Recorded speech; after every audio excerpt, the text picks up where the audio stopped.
આજે પાલિતાણાના ભૈરવ ચોક ખાતે ડુંગળીના હાર પહેરીને રોડ પર ઉતરી ખેડૂત આગેવાનો દ્વારા વિરોધ પ્રદર્શન કરવામાં આવ્યું। આજરોજ પાલિતાણાના ભૈરવનાથ ચોક ખાતે ખેડૂત આગેવાનો ઘનશ્યામ મોરી, અશોક મકવાણા, હરીશ બારિયા અને દિલીપ જોશી દ્વારા ડુંગળીના હાર પહેરીને સરકાર દ્વારા કરવામાં આવેલ ડુંગળીની નિકાસ બંધીમાં વિરોધ કરતા રોડ પર ઉતરી આવ્યા હતા। આ વિરોધ પ્રદર્શન કરી રહેલ ખેડૂત આગેવાનોની પોલીસ દ્વારા અટકાયત કરવામાં આવી હતી।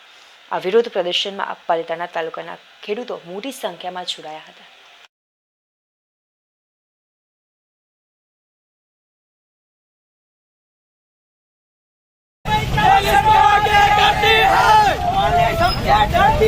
सरकार